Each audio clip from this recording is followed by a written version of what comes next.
He's gonna complain. I'm so forlorn. Maybe 5 lorn.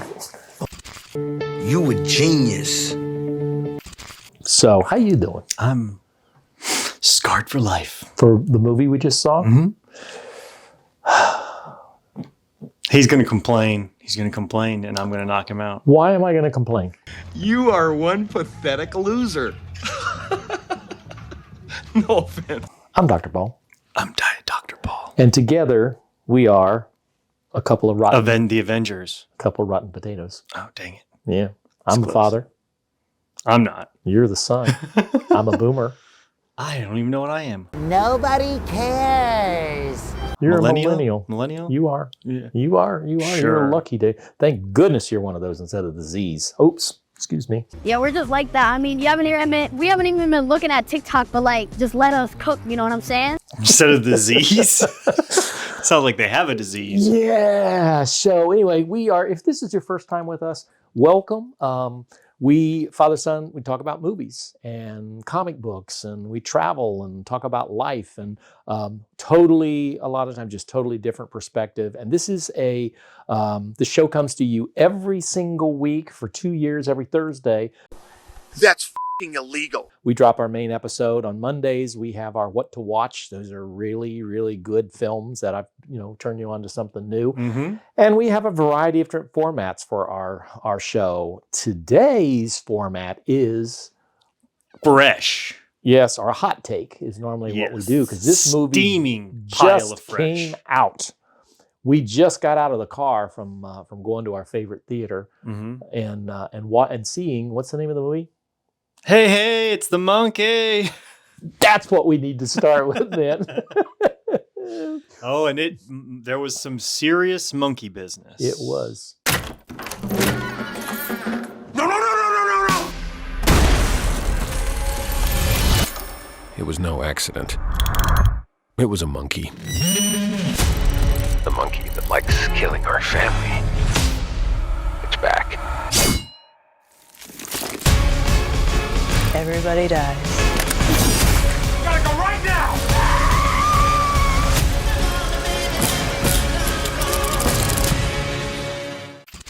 So a synopsis before we get into Yes. the nitty gritty. Synop away. Someone to synopsize you.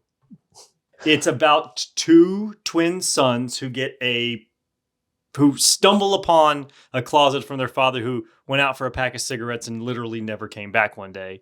And they find a monkey in a box that's like life, not lifelike, but like life. And they set it up and they twist the key in the back and it starts to murder people.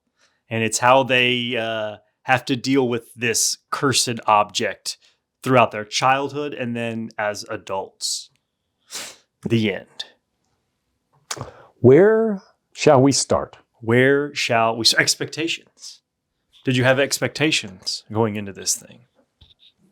Yeah. It's a question I'm asking you, sir. Okay, I'm gonna tell you. Yes, I always dial my Stephen King film adaptations. I dial them down. Mm-hmm. Because more often than not, they're bad. With the exception, I mean, you can count on 3-4 fingers. Those, and so I really 3-4 fingers. huh? That's not very many. I know. I mean, well, you do it. Stand By Me, Shawshank Redemption, The Green Mile, possibly. I don't like The Green Mile. The Shining. Yeah, you're probably right. I like it. The original it's television dated, but I miniseries. like it. There's it's got a nice vibe to it. Yeah. I like it too. The Storm. Yes, Storm of the Century. I watched that the other day. Yeah. So, but they're kind of cheesy. They're definitely like B movies. Yeah.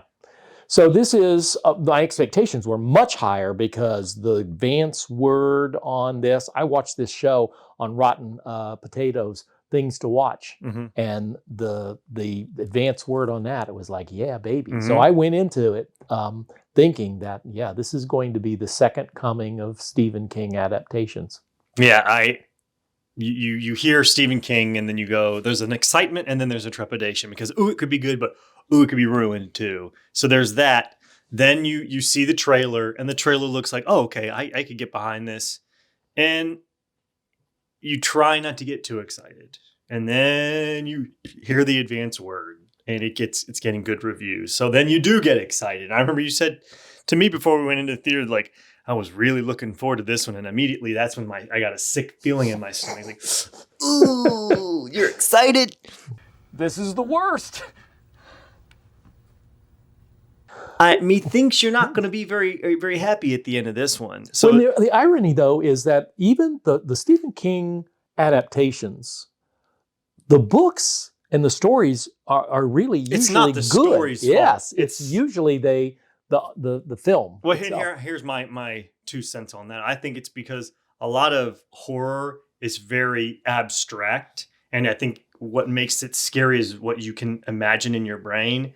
And so taking your imaginary envisionation of if that's not a word, but envisioning of what happens in the book, there's sort of like a disconnect between to be able to portray it properly on the screen. So you just don't, it's not as effective as it is in the book. Yep, I agree. Misery, that's another good one. Oh, and Pet Cemetery. I Yeah, think. Pet Cemetery.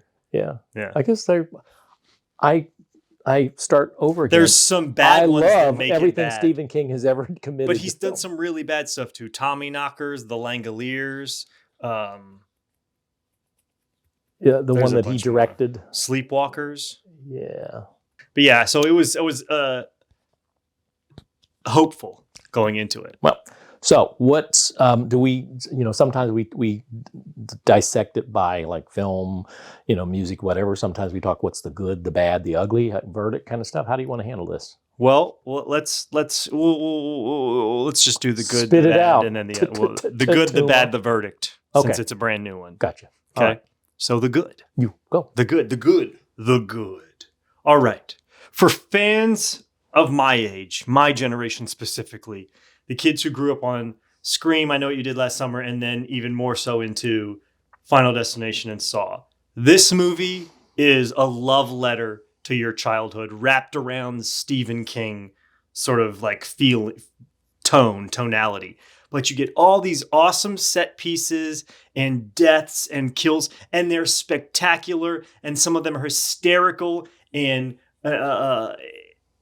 so it's effective in that nature. Like you get all this stuff that you were hoping for in this film from a gore and a scare and a dark comedy perspective. It is all there, and it will not disappoint you. I thought the acting, for the most part, is pretty good. Theo James did a good job of playing two characters. The children actors did a good job of playing two characters. As a whole, I thought that there was a lot to like about the movie. I thought some of the sound was good. I liked some of the old school music. Have a bone to pick with some of that as well. But I do like some of the old. What's the song that they led with? Good Time Roll. What is it? What's the song? Maybe Let the Good Times Maybe Roll. Let the Good Times Roll. That's a perfect song.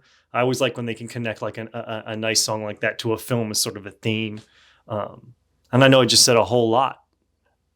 Yep, I agree with most of what you said. I thought the tone started with that song, kind of, because right from the beginning, you're not going into this and it's going to be this darkness, foreboding. It's tongue in cheek, and it really is tongue in cheek. And there's as much humor in this there is horror. It's amazing to me that one of the trailers that we saw right before this was for the new Final Destination Bloodline, because this is. I see the DNA of Final Destination all through it, how these deaths occur and how imaginative they are, and I absolutely love that. I agree with you. The acting on it. There's a couple. I think Elijah Wood. I'm not sure. He leans into it, and it may not be for everybody. Yeah, I don't know that. I didn't have a problem with his role, but I know you did. Yeah. But no, so I thought that was the time frame, everything. You clearly see three distinct acts. That is part of it. I thought the makeup effects are just really good, realistic. There's the one with the body that gets trampled by the horse, and they said it looked like it was cherry pie, and that is like, yes, there's really fascinating kind of stuff. So it had some good originality too in a lot of the kills. I didn't feel like I was rewatching Halloween or Friday Friday the 13th. I mean, you go back to the one with the guy that got trampled by 20, 60 horses or whatever. That's such an original thing to get done, and then to explain it away in the way that you did visually with the sleeping bag. I mean, it was great. I thought I did like what I would call, and perhaps that, let me just say that what I believe about film, for the most part, anything that's on the screen is deliberate. And it was a deliberate choice that someone made. So if there is a table in a kitchen scene, first of all, I had to decide there's a kitchen scene. Second of all, there's somebody decided it's going to be a table. Is it a round table? Is it a square table? Does it have a tablecloth on it? Is there a flower vase? Someone is there doing it for the most part. I know there's guerrilla filmmaking where you just take what you can, but for the most part, I look at the screen and I'm trying to say, okay, why was the choice made for that? So I know I tend to overanalyze that, and a lot of in the best case scenarios, you just sort of get lost in it, and then it's later on reflecting on the film, you think, oh, I see now. It's like in Star Wars when Darth Vader had a theme song. You don't think about that until after. Then you realize every time Darth Vader's on the screen, it's that music. You're oblivious to it until you call your attention. So it works unless it keeps calling you and pulling you out of the movie. There was a scene in the beginning where the actor is standing in front of a movie marquee and it says the streaming. And I'm thinking, well, that's a weird name for a movie. And I'm thinking, well, is this an Easter egg for The Shining? And who knows what it is? Somebody decided to have that, and there might be a total different. I never read the short story, by the way, from Skeleton Crew, and it does make me want to go back and do that. For sure. So I see some things in there. Annie Wilkes was one of the characters, and she's straight out of Misery kind of stuff. So there are some Easter eggs that pay tribute, I think, to Stephen King or Stephen King's world. And of course, can't talk about Stephen King without talking about Maine. And so there are some of those I really did like. I think I agree with everything you're saying, but I think it can be dangerous to assume that every film ever made or that gets made is done with mise en scène in mind. I think that there are some directors who do it. There are some directors who don't do it. There's some that do a little bit. If you're talking about Stanley Kubrick film, for instance, he'd be on the number 10 end of the spectrum, where everything, the box is turned a specific angle to delineate this in some Native American like backstory. Like, it's for a reason in those films. But then on the other extreme is any Marvel movie made, which they're lucky just to get something on the screen. I mean, but it's true. They're literally like, okay, who's our sponsor?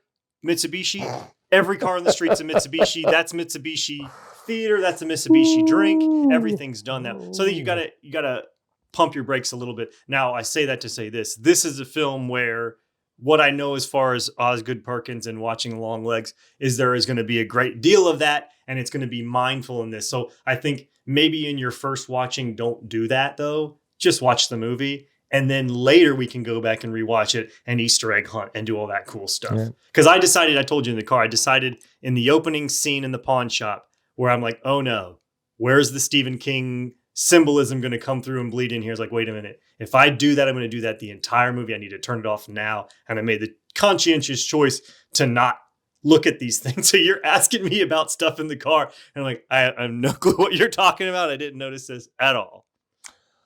Which leads us to, what did you not like? The bad. It seemed a little aimless in the first two acts as to what's happening. Where's the story going? What are we talking about here? What are we identifying? Who's the protagonist? Who's the antagonist? It's really sort of like a mess for a while. And you said same thing I thought. It does eventually lock in and you get there, and it corrects itself, but it is a little amoebic to begin with. And you kind of feel like you're going down one of those water river rides, but it's a circular raft. So you're just spinning and you can't get your orientation right away. That was the biggest thing that popped out to me. Yeah. I remember in the first act thinking, wait a minute, this is supposed to be one of the best Stephen King adaptations. I'm thinking, I don't get it. I don't like it. I don't like it at all. In fact, I dislike it. And where is this going to go, and how is it going to redeem itself? And then I start worrying, because you and I sometimes get on exactly the opposite perspective, and now I'm going to have to. I'm gonna have to figure out what do I like about it so I don't hurt So your I don't piss him off. Yeah. So I do. I agree with you. I also felt like that it was confusing to me. What kept pulling me out of the film was these anachronistic references, like what time period does this happen? That it's 1999 and 25 years later, but it is replete with things that you don't think of as the 2000s. The telephones with landlines with cords. There's a scene with a character who was wearing foam curlers, and I swear my grandmother, she died in the 80s, stopped wearing those things, and so I'm saying there's a deliberate reason. So is this the music?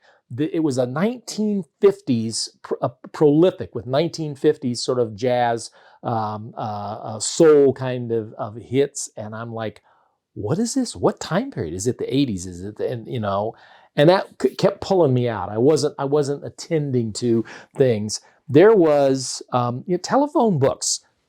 How many of you, raise your hand, has used a telephone directory in the last 5 years? Okay.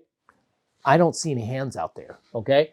How many times oh, here it is. And here's our address kind of stuff. And I know that can be a shorthand. Do you remember where he was looking at a phone book at? At a motel? What? Of course they have it at a motel. And every Every hotel motel motel has a phone book in every room. No, what it has is a Gideon's Bible, and if that kind of stuff. Yeah, that's there too. They're next to each other in the drawer. Yeah, and so it was confusing to me, some of that. What was, in touching on that, the most confusing aspect of that for me was that it didn't seem to change. It wasn't so much that the 1999 scenes didn't feel like they were in 1999. It's that it didn't feel like there was any difference in the scenes that take place in 2025, if that makes sense. Like we didn't have any advancement in the technology, the visual stylings. So, but I don't know. And I think that what is the director trying to say? I think this is sort of, again, like a horror trip into Dad's closet and looking through his past and the future through that lens. So I think there's something being said here with all of these sort of like dragging these old things into the future. And I don't know what that is. I'm thinking there's points in this film. I think it's the 40s. Yes. There's points. I think it's 50s, the 50s, the 80s, the 80s, kind of stuff. the 90s. But in my mind, it kept pulling me out of the film to the point where the lead character, one of the brothers, has a son, a teenage son, and I'm watching this kid. I'm thinking, you deliberately hired an actor that looks like a chimp. He looks like a simian. And he's a good looking, a great actor. The son was really good. I mean, he's one of the best actors in the show. There's really good acting from kids in this. But is that my imagination just saying, man, he looks like... Maybe you just had monkey on the brain. I guess Or maybe you got monkey brains. I guess Now I can use the scene from Indiana Jones. Let's go. Monkey brains. So yes, it just was confusing until the third act, and then that's where it took off. I was like, okay. And maybe if we would have had more humor in it earlier on, that I think it could have helped in terms of setting the tone in this, because I was looking at a serious film, that first act well, I told you that it was, Longlegs was a very serious film, and I thought this was going to have a little bit more comedy in it, not to the extent that it did. And I was looking on IMDb; it's listed as a comedy before a horror film, which should tell you something about it. Yeah, I don't know that I've laughed out loud as many times in the theater since. I'm trying to think of the last movie that really got me laughing was probably 22 Jump Street, for crying out loud, freaking 15 years ago. There was some scenes. There's a death scene in it involving bees, where these bees fly into this dude's mouth, and it's just hysterical. He's got a gun. He's trying to shoot the bees as they fly into his mouth. It's hysterical. I did notice that you laughed several times, and the theater we go to is usually we're the only ones there. So there's two people in it with us. They probably thought we were weird, just laughing at those random stuff. Yeah, we just watched a movie last week, and I asked you, I can't remember what it was. Wolfman. I said, do you think you'd watch this again? Would it be a better picture? I definitely think that this is better than Wolfman. I didn't like Wolfman. Some of the problems that I had with Wolfman, I have with this. But I believe upon a second viewing, this is going to be a much better film for me. And even because of that, I am anticipating a higher overall rating than I would. Because I really was thinking, this is worse than The Wolfman. No, I never got there with it. But there were scenes early on where I'm like, I really like it. And then it would switch to a scene like, wait, do I like this? And it was I kind of did that little game for about 30 or 45 minutes until it did lock in. I think I got locked in before you did, but I want to see it for no other reason than to explain. And my very ailing short-term memory is the word Coscatel. And I'm saying I saw it on a phone directory. There was a building where I saw it and the words up at the top of it. I'm saying, and it keeps appearing over and over again. I'm thinking, what is it? The name of the town? Is it this? Is it that? And I'm thinking, does it mean like toy? mm-hmm. Mattel, you can tell it's swell, it's Mattel, or Costco, Mattel. I'm sitting there when I should be attending to the movie and I'm trying to figure out, what the heck is Costco? Mm-hmm. There's a problem there that's either something wasn't engaging me enough on the story and the screen that I'm looking for other things that are in it. And that's my problem with the film, is it I just kept pulling me out. And you can't do that in a film. And if it had done a better job of locking you in the beginning, you're less apt to do that later in the film. So that could, it's not perfect by any stretch. It's the time frame. It's like that I think if they would have made it very clear, okay, it's 1980 and now it's 1999 but that was just, it was all over the place. And again, if this was something that was done on purpose for a reason and I just didn't get it, then I want to find out what that is. Is this supposed to be because they're stuck? They're supposed to be stuck in this time period, this time frame. So I don't know. I have a lot of questions that I would like to answer by watching it again. The monkey, the design of that. I want one. Eyes, I want one. The face. It's so awesome. It really, really the grin is. when you. Yep. And the teeth go back. It's terrifying. It really becomes a I want one. I want a life exact replica, size to scale. I want it to do all the things. I want it to have 2 different drumming patterns, so it can do the fast drumming at the end. Oh, boys and girls. I wonder at Wonderfest whether or not we will be seeing this. Wonderfest coming up in late May, early June. We need to do our Wonderfest. Maybe. Welcome to Wonderfest. So.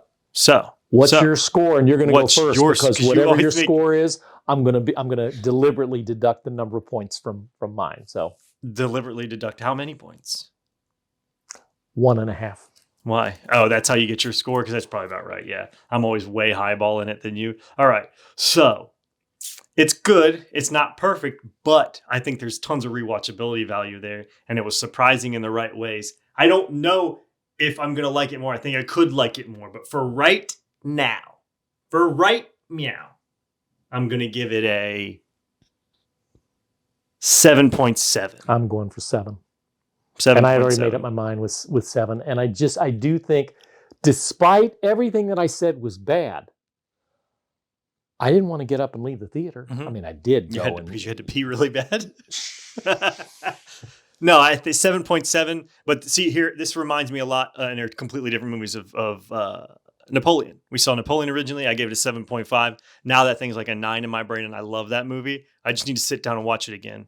Yeah, and that's really what it boils down to. I need to. This is probably going to wind up on Hulu here within 6 weeks, and I am going to watch it again.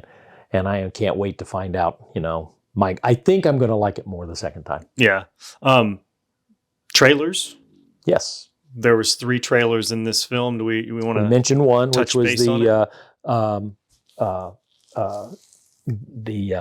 final Destination Bloodline. Yeah, Final Destination Bloodline. That looked good. The teaser, looked great. Yep. It really did, and I'm so on board for a reboot of that. Then there was the Finn Wolfhard movie, Hell Summer or something like that, which they make you think like, oh, they're throwing all these big companies up with their like the greatest movie ever thing. Oh, can't wait! Film of all time. It captivated me. Oh, it'll make you want to cut off your face. Yeah, and then it's got a 50% score on Rotten Tomatoes. Yeah, and then there Before Dawn, Until Dawn. We said the same thing about that one. The first time we saw the trailer, it looked good. Mm-hmm. The second time, it looks like a video game movie. Yeah. So. But If I had to guess, I'm gonna give it a 40 or 50% on Rotten Tomatoes when it finally comes out. But I love to be shocked. I love to be surprised, and I mean, people put so much time and effort in making these movies, and then for somebody here, we're this lazy. Yeah, I for don't us want to to sit be and have an because that's opinion. Finn Wolfhard's first movie he's directing, and I'm over here canon to do before I've even seen it, and that's kind of messed up to do. Yeah. I think it looks like it could be funny, and it looks like it could be a decent watch. I will have to wait and see. I probably would see it. Yeah, but yeah. But Bloodline looked the best to me of those three. Oh, I agree. I am so there. It was on my movies to watch. Mm-hmm. What did you think? Are we too harsh? Am I too harsh on this? Am I out of line with the rest of the potato universe kind of deal? No. Why would you be like, no? Not you? No. You sit on a throne of lies. That was sarcasm. I thought it was empathy at first, but he took a hard right at sarcasm. Yeah, jumped over empathy and landed on sarcasm. Ever hear of a ritual killing? I didn't get a harumph out of that guy. Give the governor a harumph. Harumph? You watch your ass. We'd like to know what you have to, what you, and drop us a line. Do you have trouble finding our videos? Yes, when you search us up. Really interested in that. Like, we try to with films that are new, especially when they're within our wheel well of interest, which a lot of sci-fi and horror and historical dramas and comic book films. We tend to zero in on those Oscar movies. So we'd like to hear what you like about our show, what you would change about the show. As always, go back and watch every single thing we've ever done. Yes, and you'll learn a lot about Father, Son, and how we've evolved in our place in the world, and how much we care and support each other through all of this. But anything else you want to say? No. Come back for the next episode. Yeah, like us, subscribe us, that kind of thing. I guess Oh yeah, like and subscribe. Yeah, that kind of stuff. 100%. And really, watch for coming for what to watch. Yes. For and for Wonderfest. Oh yes. We got Wunderbar. we had like 200 and some views last week on last year's Wonderfest. People are getting revved up for it. They really are getting cranked up, and we love us some fest. So anyway, we will see you at the movies and at Louisville, Kentucky. Kill me.